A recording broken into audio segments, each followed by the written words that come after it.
What is up, fellow Zelda enthusiasts? It's HMK, and I'm gonna bring you a little talk about gaming theory. Now, I've been looking over Hyrule Historia for the past few days without end.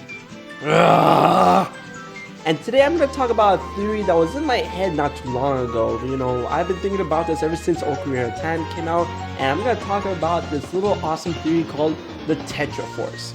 Now, if you don't know what the Tetraforce is basically the idea of a complete Triforce with the middle part filled in by a fourth mysterious triangle. Ooh!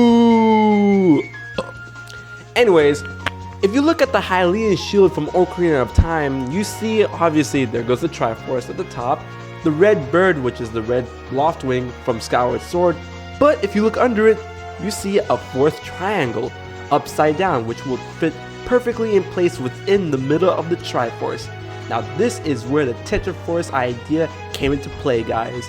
Now the way I'm going to structure this video is I'm going to talk a little bit about the theory, I'm going to talk a little bit more about the theory, the official Nintendo statement that debunks it, and I'm also going to talk about related theories that support this idea, and I'm also going to give you HMK's thoughts about this theory. Now let's get into it.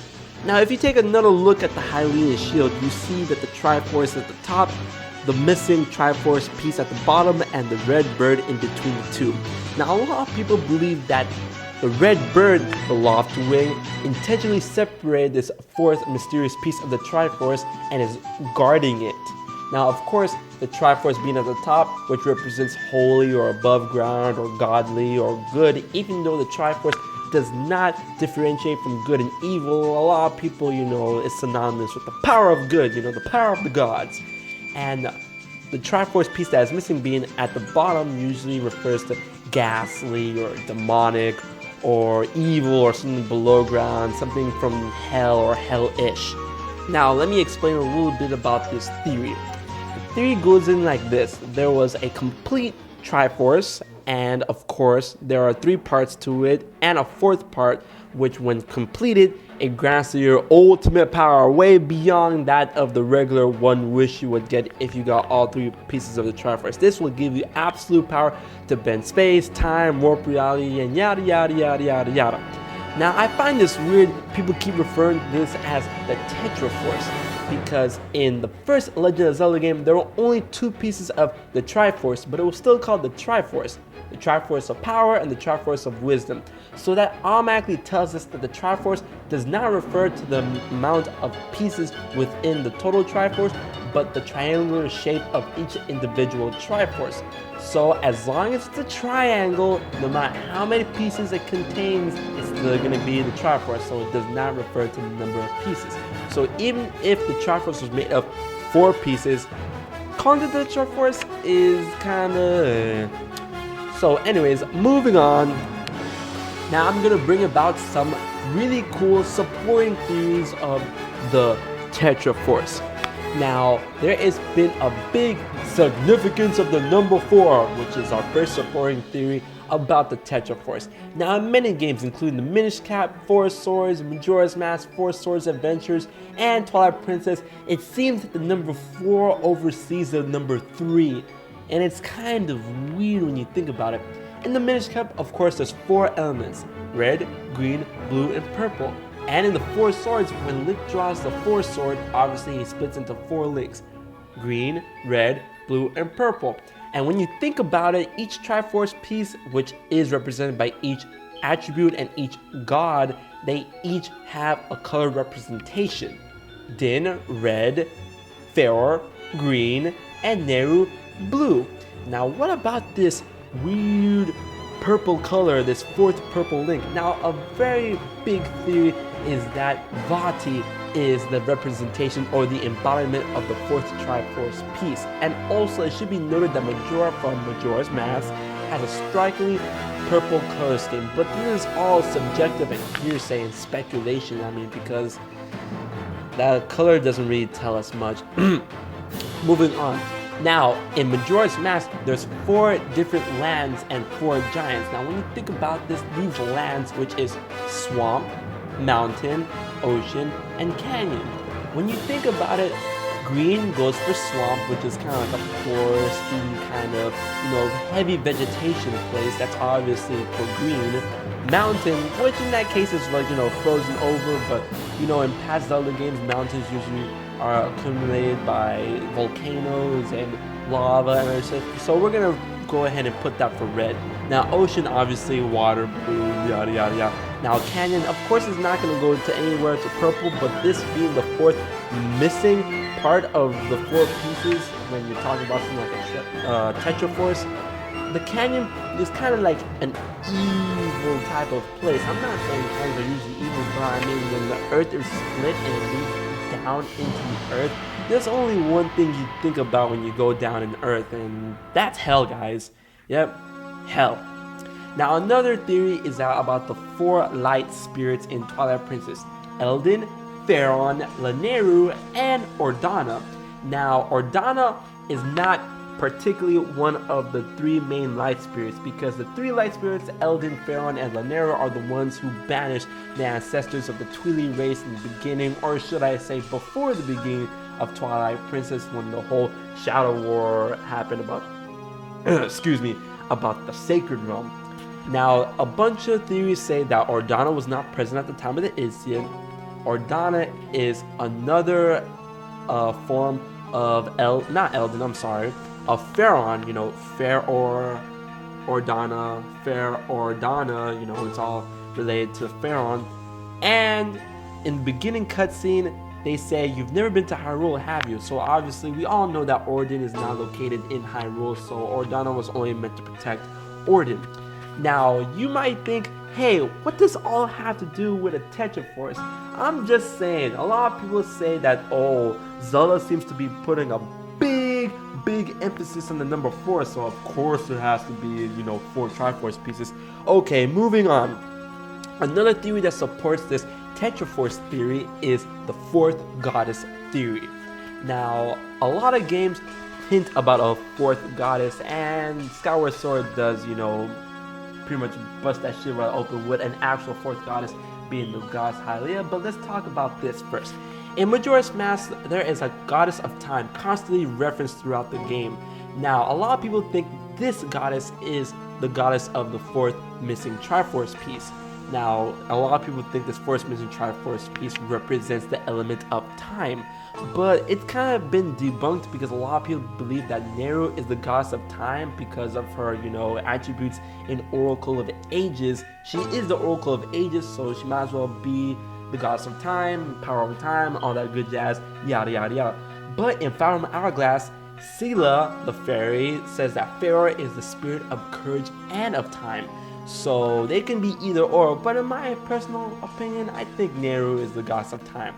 Now also, there's a lot of people thinking that Zelda is the mysterious fourth goddess, and she is the goddess of hope. In the Oracle games, she states that she is the so-called Oracle of Hope, and that she has the true force within her, which is referenced in Minish Cap and Ocarina of Time. Even though Minish Cap does refer this as Life Force, Ocarina of Time, in her final scene as Sheik, she says something about the true force. But the Life Force cannot be part of the Triforce because of course it was a gift from the Minish, and the Triforce was made by the goddesses in their departure after their work was done in creating the world. Now another theory in Majora's Mask, going back to Majora's Mask, is that the Great Fairy of Kindness could be a fairy of the fourth goddess, a goddess of kindness, but there is nothing else to support this theory, so it's over there. Yeah. Now another cool theory is that the Sand Goddess represented in the Desert Colossus in the Gerudo Desert in Ocarina of Time may be this fourth mysterious goddess and be attributed to the fourth missing piece of the Tetraforce. This goddess will explain the existence of the Gerudo and another piece of attribute, which would be something to break Nehru's law, because of course when they constructed the world, Din made the world, Nehru made the law, and Pharaoh made the beings that will uphold the law. Now nothing is stated why beings who will break the law exist, like the Gerudos. They are thieves, they don't kill, but they are thieves, and that is breaking natural law. So a lot of people believe that the Sand Goddess is the one who had this fourth piece of the Triforce, which was some sort of evil and spread all the law-breaking nonsense into the world, giving them a sense of right, which makes you think, because this whole Adam and Eve theory about gave us the apple that is not supposed to be eaten so that we would know right from wrong, even though right and wrong was already established by Nehru. But I'm just babbling on, babble. Now this brings us into our next theory, which is very interesting: what the Triforce could represent. Now remember how I made that nod to Majora's Mask about the canyon and evil and kindness and all that other jazz and stuff? A lot of people believe that this Triforce being upside down could be some sort of evil or shadow-based attribute. A lot of people believe that this is represented in the Shadow Medallion. If you take a look at it, it is adorned with one single triangle upside down. And now if you take a look at the Light Medallion, even though the triangles are kind of wonky, a lot of people believe these are the 3 triangles of the Triforce. When you arrange them differently, they look like the Triforce. And the 4th missing piece of the Triforce is on the Shadow Medallion, which is upside down. And if you look at the 3 little balls that surround this upside down Triforce, it looks like it's trying to contain the evil or the shadow or something that's not supposed to be out. A lot of people think this supports Dark Link's creation, and that Link holding the Triforce of Courage has to have some sort of polar opposite in Dark Link, and he has some sort of Triforce quality. So aside from kindness, hope, and shadow, malice, or whatever, this is all up in the air of what this 4th missing piece of the Tetraforce could really mean. But now there's another theory I want to talk about, which is very, very interesting, which is the Fierce Deity Theory. Now, we all know about the awesome, kick-ass Fierce Deity Link from Majora's Mask, but there's lots of mystery surrounding it, especially of the way you get the mask from the Majora's Mask kit at the end of the game. Now, the theory goes like this.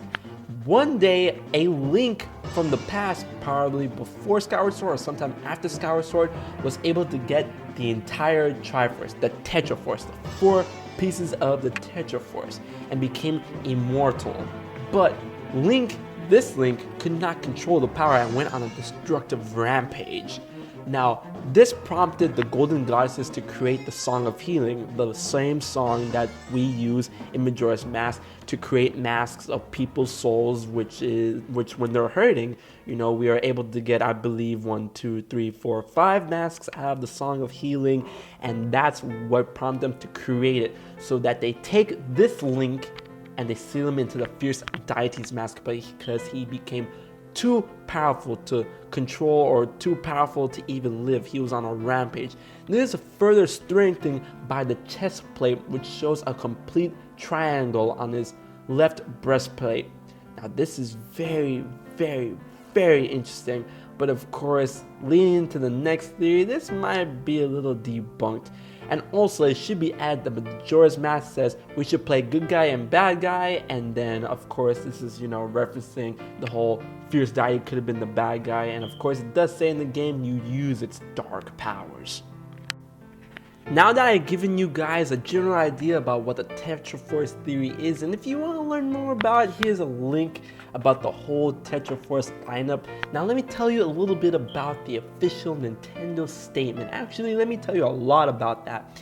Despite all the theoretical evidence, Nintendo and Shigeru Miyamoto have denied the existence of a Tetraforce or a 4th Triforce on multiple occasions. Now, this is further strengthened by the redesigns in the Hylian shield of Twilight Princess and onwards. Now, if you take a look at the Ocarina of Time shield and the Twilight Princess shield, it is drastically changed. The red bird is shown more predominantly, and the missing piece or the other triangle has been removed completely in order to stop this theory dead in its tracks. Which, when Nintendo says something, they fucking mean it. Alright, so of course, even though this is a cool theory, it is automatically out of the bag as false, fake, and mere fan speculation. Now, what does HMK think about this? Well, let's get into what I think about it. I think this is a great theory, and it gives Nintendo a great chance in order to get some cool side or guidance stories going, even though this theory is already debunked It gives us a chance to make some sort of Zelda game which explains the entire Tetraforce, about a fourth secret Triforce and how it was attained or maybe destroyed, and that's why the shields got changed or something. But it's very interesting, and I like that people, have the kind of creativity to make something, even though this all arisen just because of a simple design of a shield. It makes you wonder what people can think when they just look at one thing, like a painting or a shield or a sword, which is a very cool gesture. And I like all these people being creative with their minds and stuff, even though I use creative over and over again. I especially did like the fierce Deity theory, but of course when I look at all this facts and fiction and all this talk about light force and theory of shadow and Triforce of shadow, of course nothing else really supports it in writing in the games. This is all thanks to the thoughts of fans. But of course it's a cool thought, but that's all it is, a thought. So yeah, it's a thought.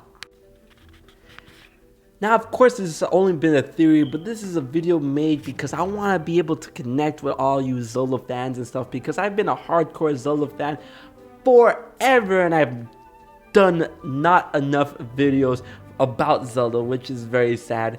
Tier, but that's gonna change starting with this one and this one, and yeah.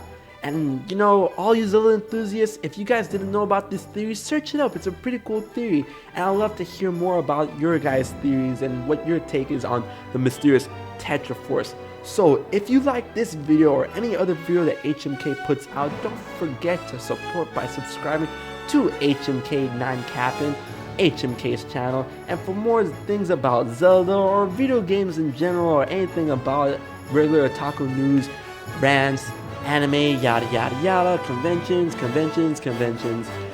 don't forget to subscribe to HMK. And until next time, I will check you guys later.